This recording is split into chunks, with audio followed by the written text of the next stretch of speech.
یہ صدائی حریت جموں کشمیر ہے۔ کشمیر اپ ڈیٹ کے ساتھ ابن سلام۔ ماربل پلوامہ میں قابض فورسز اور مجاہدین کے مابین ایک تصادم میں 2 اہلکار زخمی ہو گئے۔ قابض فورسز نے بعد ازاں اپنا نزلہ اس آپریشن کی کوریج کرنے والے صحافیوں پر گرا کر ان میں سے 3 کو زیر تشدد زخمی کر دیا۔ پاکستان نے اقوام متحدہ کے انسانی حقوق کے ہائی کمشنر مشیل بیچلٹ کے بیان کا خیر مقدم کیا ہے۔ پاکستانی وزارت خارجہ کا کہنا ہے کہ بیان مسئلہ کشمیر اور وہاں کے سنگین حالات کے حوالے سے عالمی دلچسپی کا مظہر ہے۔ مشیل بیچلٹ نے جنیوا میں اقوام متحدہ کی انسانی حقوق کونسل کے 45ویں اجلاس کے آغاز پر کہا کہ بھارت کے زیر تسلط جموں کشمیر میں ڈومیسائل قانون سے عوام میں شدید اضطراب ہے۔ انہوں نے پیلٹ گنز کے استعمال، سیاسی سرگرمیوں اور میڈیا پر پابندیوں اور بڑے پیمانے پر نظر بندیوں سمیت بھارتی قابضین کے ہاتھوں کی جا رہی انسانی حقوق کی پامالیوں کے کئی دیگر پہلوؤں اور 2018 میں اپنی رپورٹ کا بھی ذکر کیا۔ اقوام متحدہ میں پاکستان کے مستقل مندوب منیر اکرم نے کہا ہے کہ وزیر اعظم عمران خان اقوام متحدہ کی جنرل اسمبلی کے 75ویں اجلاس سے اپنے خطاب میں ایک بار پھر کشمیری عوام کے نصب العین کو اجاگر اور بھارت کی طرف سے بڑے پیمانے پر انسانی حقوق کی خلاف ورزیوں کو روکنے کے لیے بین الاقوامی سطح پر اقدامات کا مطالبہ کریں گے۔ برطانوی پارلیمنٹ میں 24 ستمبر کو مسئلہ کشمیر پر بحث کی جائے گی۔ پارلیمنٹ کی بیک بینچ بزنس کمیٹی نے all parties Kashmir parliamentary group کی درخواست پر بحث کی منظوری دے دی ہے۔ گروپ کی چیئرپرسن ایم پی ڈیبی ابراہیمس نے کہا ہے کہ وہ کشمیریوں کے خلاف بھارتی جرائم کو بے نقاب اور مسئلہ کشمیر کے حل کے لیے نہ صرف برطانوی پارلیمنٹ بلکہ دنیا بھر میں کیس لڑیں گی اور اس ضمن میں جلد ہی جنیوا اور نیو یارک جائیں گی۔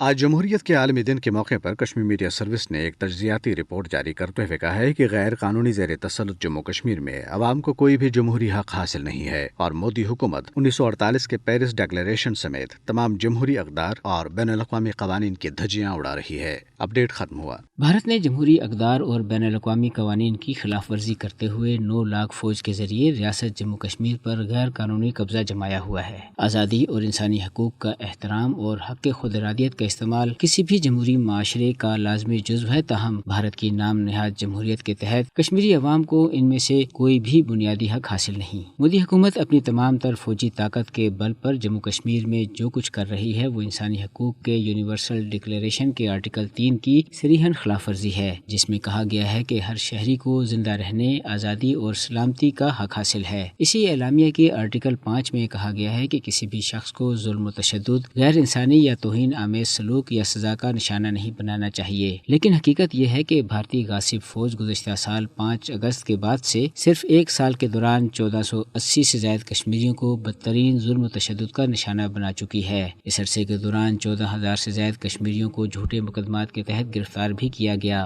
بھارت نے مقبوضہ علاقے میں اپنے فوجیوں کو نہتے کشمیریوں کو گرفتار اور قتل کرنے کی کھلی چھوٹ دینے کے لیے کالے قوانین نافذ کر رکھے ہیں، جن کی آڑ میں کشمیریوں کی منظم نسل کشی کی جا رہی ہے۔ مسئلہ کشمیر کا ایک ہی حل ہے اور وہ ہے اقوام متحدہ کی سلامتی کونسل کی قراردادوں کے مطابق کشمیری عوام کی خواہشات جاننے کے لیے رائے شماری کا انعقاد، جس کے ذریعے اہل کشمیر اپنے مستقبل کا فیصلہ خود کر سکے، جبکہ بھارت نے ہمیشہ کشمیری عوام کو اپنے اس بنیادی حق کے استعمال سے روکنے کے لیے رکاوٹیں ڈالی اور مقبوضہ علاقے میں ڈھونگ انتخابات کے ذریعے عالمی برادری کو گمراہ کرنے کی کوشش کی۔